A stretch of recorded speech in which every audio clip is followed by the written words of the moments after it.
సూరజ్, నీ ప్రయారిటీ అంతా నీకు కాబోయే భార్యకే ఇవ్వాలి.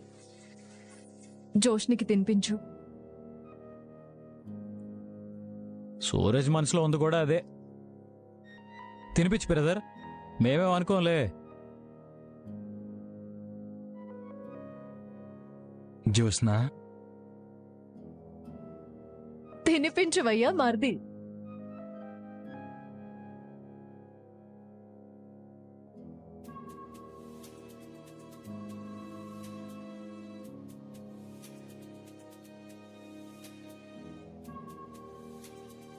జోష్నా, ఇప్పుడు నువ్వు.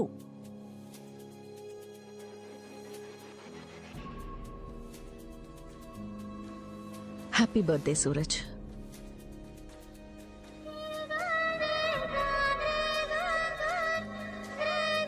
Thank you Jyotsna.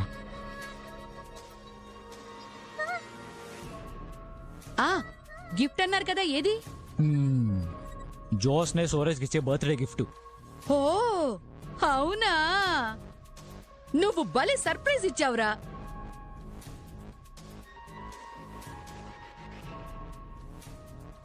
Happy birthday Suraj. Thank you అన్నయ్య. సూరజ్, దాసు మా చిన్నమావయ్య. ఓ నమస్కారం అండి. నమస్తే. కంగ్రాట్స్ బాబు. Thank you. Happy birthday. Thank you sir.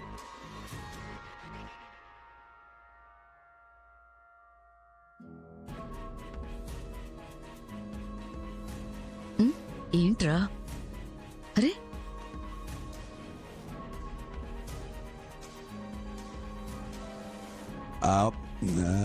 Happy birthday Suraj. Thank you sir.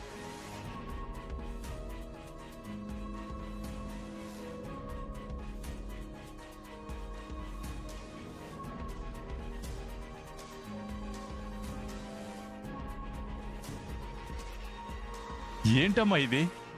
నేను చూసింది నా కూతుర్నేనా? నాకు ఈ మధ్య అనుమానమే వచ్చిందిరా. అమ్మా, అంటే పెద్దోళ్ళు అంటారు కదా, 6 నెలలు సావాసం చేస్తే వాళ్లే వీళ్ళవుతారని. ఇక్కడ కూడా అదే జరిగింది.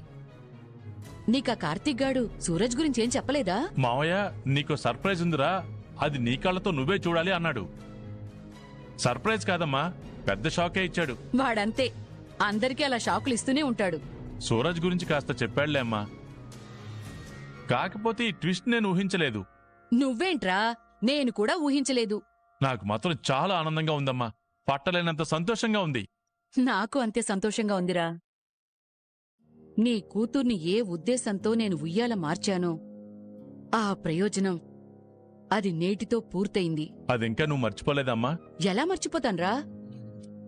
సూరజ్తో జ్యోత్స్న పెళ్లి అవగానే ఆస్తి మొత్తం జ్యోత్స్నకి దక్కుతుందని వీలునామా రాయించారు. అన్యాయం కదమ్మా. ఏంటి అన్యాయం? ఈ ఆస్తి దక్కవలసింది జ్యోత్స్నకు కాదమ్మా, దీపకి. వాళ్లే వద్దన్నారా? అబద్ధం. ఏంటి అబద్ధం? కావాలంటే పోయి ఆ కార్తీక్ గాడిని అడుగు. ఈ ఆస్తిలో నాకు ఒక్క రూపాయి కూడా అవసరం లేదని, సూరజ్ జ్యోత్స్న మెళ్ళో తాళి కట్టిన మరుక్షణమే ఆస్తి మొత్తం జ్యోత్స్నకే దక్కుతుందని కార్తీక్ గాడే లాయర్తో దగ్గరుండి మరీ వీలునామా రాయించాడు. అదే నిజమైతే మనం కార్తీక్ దీపల కాళ్లు మొక్కాలమ్మా. ఎందుకు? వాళ్ళకి దక్కవలసిన ఆస్తిని కూడా నా కూతురికి త్యాగం చేసినందుకు. పూరో అమ్మాయి కూడా రాత అనేది ఒకటి ఉంటుందిరా, అది నువ్వనుకోగానే అయిపోదు. పాపం తినే రాత ఆ దీపకి లేదు. పైగా ఇప్పుడు దీప, జ్యోత్స్న, సూరజ్, కార్తీక్ అందరూ ఒకటైపోయారు. ఇదిగో, నువ్వెళ్ళి లేనిపోని గొడవలు పెట్టకురా.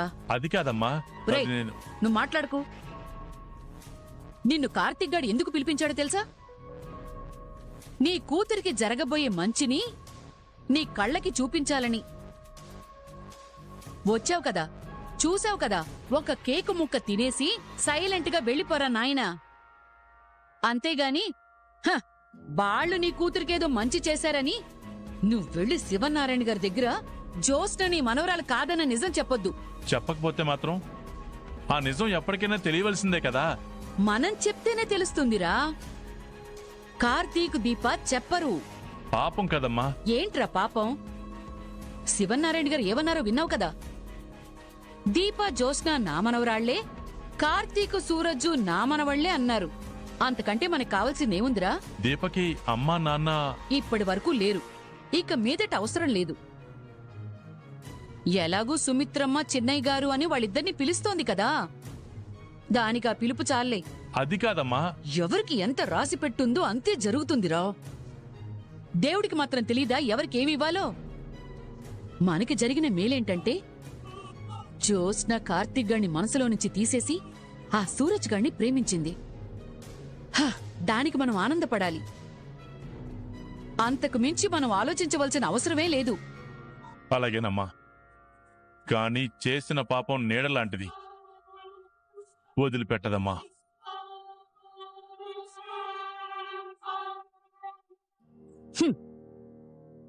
చీకట్లో నీడ కనపడదురా.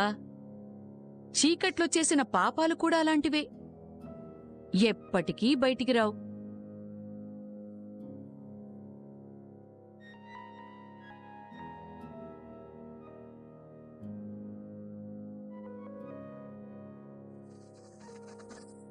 వన్స్ అగైన్ కంగ్రాట్స్ చిన్న మరదలా. థ్యాంక్ యూ బావా. ఓర్చుకున్నవాడే ఎంతో నేర్చుకుంటాడని ఎక్కడో చదివాను.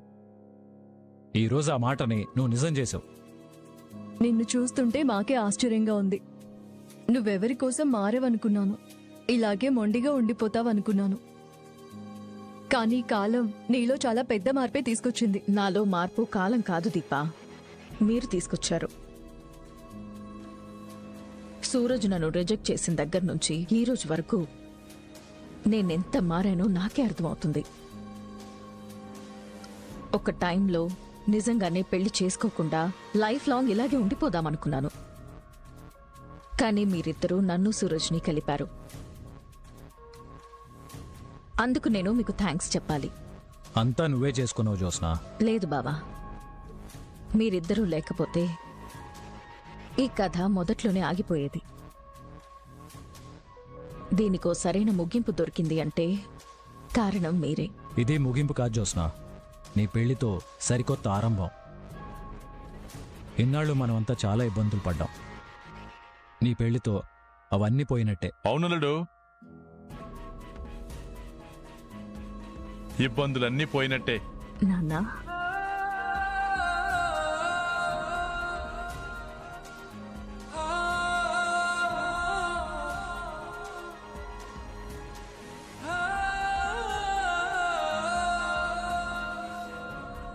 చివరిసారిగా మనం కలిసినప్పుడు నిన్ను చూస్తేనే అసహ్యం వేస్తుంది నాన్న అన్నావు. ఇప్పుడు అసహ్యం పోయిందా అమ్మా? పోయింది నాన్నా. అప్పుడు మరీ కళ్ళు మూసుకుపోయి ఉన్నాను, స్వార్థంతో ఉన్నాను. జీవితానికి ఏది విలువైందో గుర్తించలేని స్థితిలో ఉన్నాను. ఇప్పుడు నేను వేరు నాన్నా. కనపడుతూనే ఉందమ్మా. నడవడిక, మాట తీరు అంతా మారిపోయింది. ఇదేనమ్మా నేను కోరుకుంది. ఇలాగే నేను నిన్ను చూడాలనుకున్నాను. డబ్బుంటే చాలు, మనుషులు మానవత్వాలు అవసరం లేదు అనుకునే నా కూతురు మనుషుల కోసం, బంధాల కోసం అన్నీ వదులుకోవడానికి సిద్ధపడింది. వాటిని సాధించుకునే ప్రయత్నంలో తనని తానే వదులుకుంది. కొత్తగా తయారైంది. మనసున్న మనిషిలా తయారైంది. మీ అమ్మ చనిపోయినా నేను బ్రతుకుండడానికి ఒక అర్థం దొరికిందమ్మా.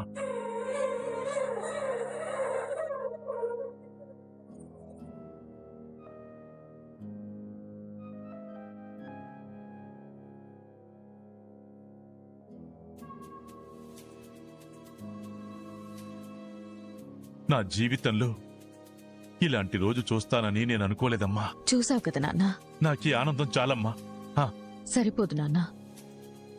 నువ్వే నా తండ్రివని అందరికీ చెప్పే రోజు అతి తొందరలోనే వస్తుంది. తొందరలోనే వస్తుందా? అవును నాన్న.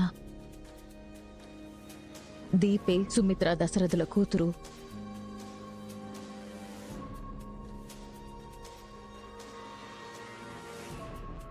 నేను కళ్యాణి దాసుల కూతుర్ని. ఖచ్చితంగా ఈ నిజాలన్నీ నేనే తొందరలోనే బయట పెడతాను నాన్న. అమ్మా, మనల్ని ఎవరైనా చూసినా మన మాటలు విన్నా బాగోదమ్మా. వినని నాన్న, ఎప్పుడో తెలియాల్సిన నిజాలు ఇప్పుడే అందరికీ తెలుస్తాయి. నేను చూస్తున్నది నా కూతుర్నేనమ్మా.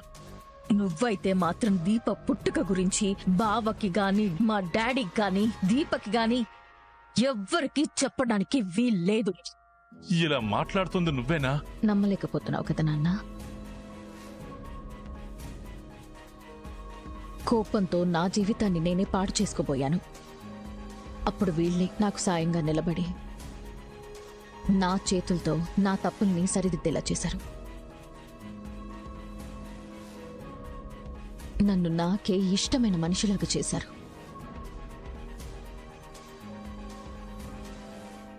అల్లుడు, మాట నిలబెట్టుకున్నావు అల్లుడు. ఆ. నా కూతుర్ని నేను ఎలా చూడాలనుకున్నానో అలా తీర్చిదిద్దావు.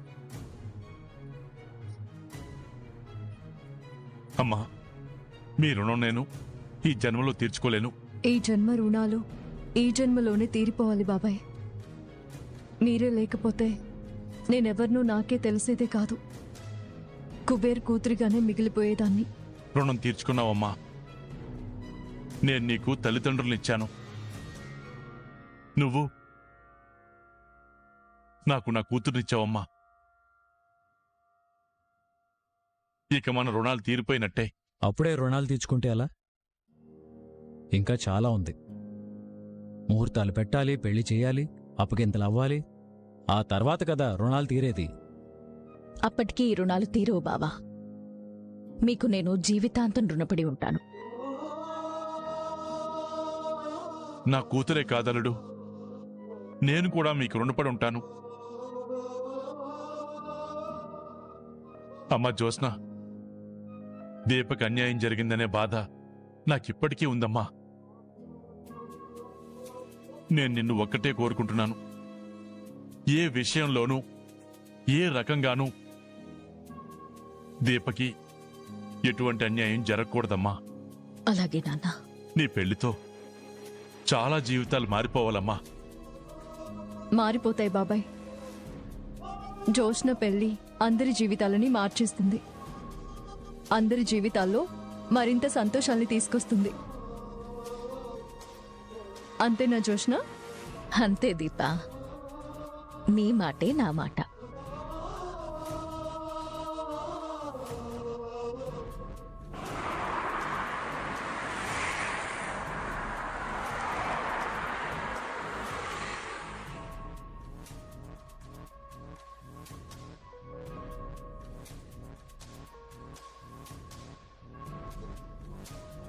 సూరజ్, నువ్వంటే నాకిష్టం.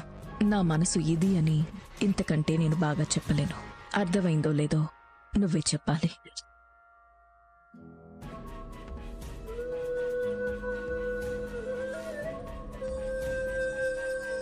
ఏంటి బర్త్డే బాయ్ ఒంటరిగా కూర్చొని అంత దీర్ఘంగా ఆలోచిస్తున్నారు? ఏదైనా ఊహించింది జరిగినప్పుడు నేను ఇలాగే మౌనంగా ఉంటాను. దీంట్లో ఊహించిందేముంది? నువ్వు కోరుకునేదే జరిగింది కదా. నేను కోరుకున్నది అంటే? నన్ను ప్రేమించడం, పెళ్లి చేసుకోవాలనుకోవడం నువ్వు కోరుకున్నదే కదా. అంటే నువ్వు కోరుకోలేదా? అంటే ఇది ఎలా మొదలైందో చెప్తున్నాను. ఇప్పుడు నువ్వెందుకు వచ్చావు? నీకు థ్యాంక్స్ చెప్పడానికి. హెల్ప్ చేసిన వాళ్ళకే థ్యాంక్స్ చెప్తారు. ఇప్పుడు నీకు నేనేం హెల్ప్ చేశాను? నన్ను అర్థం చేసుకుని పెళ్లికి ఓకే చెప్పావు కదా. అది నిజమే. మరి ఏది అబద్ధం? అది నువ్వే చెప్పాలి. ఏం చెప్పాలి? నీ ప్రేమ నిజమేనా?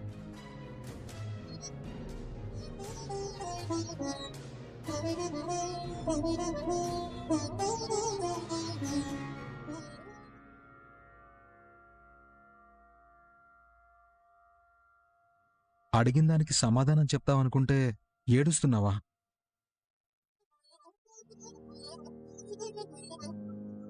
నాకు ఇప్పుడే తెలిసింది ఏడుస్తున్నానని.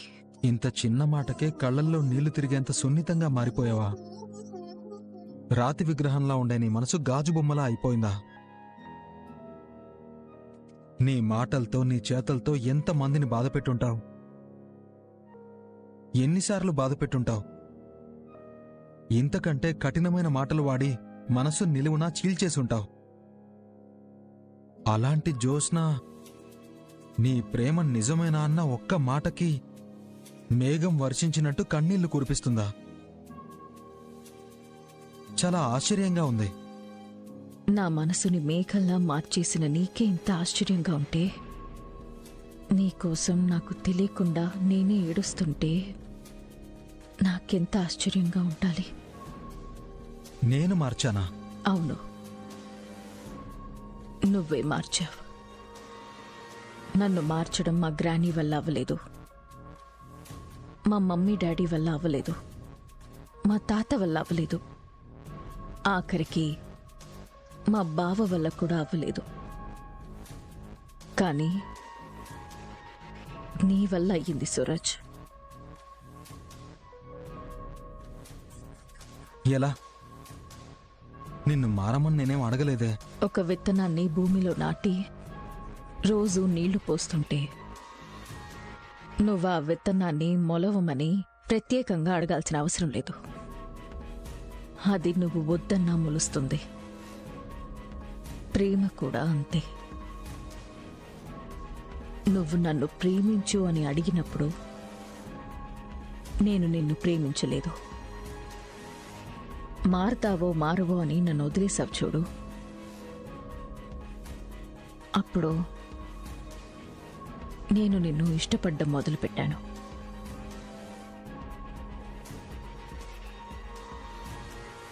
నాకేం కావాలో నాకే ఒక స్పష్టమైన అవగాహన వచ్చింది. ఇంకా తర్వాత నిన్ను వదులుకోకూడదనుకున్నాను.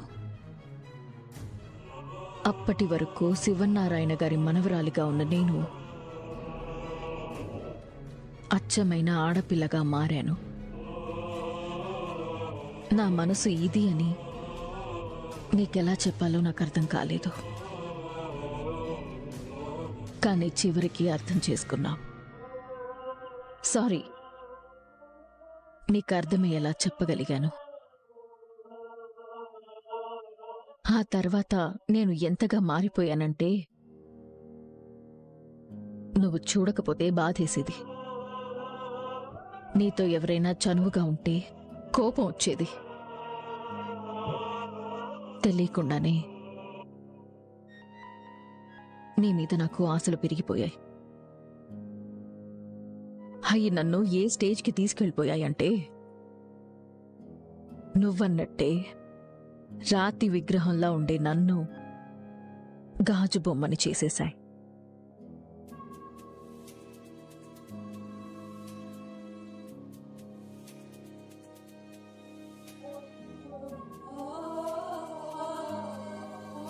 ఈ గాజు బొమ్మ ఎంత సున్నితం అయిపోయిందంటే దీన్ని ముక్కలు చేయాలంటే చేతలు అవసరం లేదు.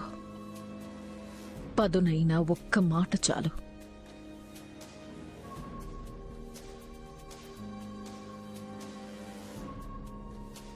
ఇంకా వివరంగా నీకర్థమయ్యేలా చెప్పాలంటే నీ ప్రేమకు నేను బానిసనైపోయాను.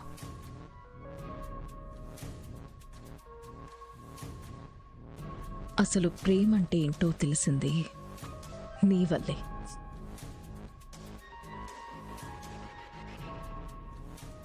నాకేం కావాలో తెలిసింది నీ వల్లే. అందుకే చెప్తున్నాను, నా మనసు నీ వశం అయిపోయింది, నీ ప్రేమకు బానిసైపోయింది. నాకంటూ నేనేం మిగల్లేదు, అంతా నువ్వే అయిపోయాను. నువ్వు లేవు అంటే నేనే లేను. నువ్వు లేవు అంటేనే కాదు, నువ్వు కాస్త దూరమైనా తట్టుకోలేను. నేను నిన్ను ఇంతలా ప్రేమిస్తుంటే మళ్ళీ ఏంట్రా నువ్వు నాకు పరీక్షలు పెడుతున్నావు? మళ్ళీ ఏంట్రా నువ్వు నాకు పరీక్షలు పెడుతున్నావు? మళ్ళీ పాస్ అవుతానో లేదో అనా? అలా అని కాదు Jyotsna. Friends, welcome back to our channel. మీకు కనుక మన వీడియోస్ నచ్చినట్లయితే ప్లీజ్ లైక్ చేయండి, షేర్ చేయండి, కమెంట్ చేయండి, అలాగే సబ్స్క్రైబ్ చేసుకొని మన ఛానల్కి సపోర్ట్ చేయండి. Thank you for watching.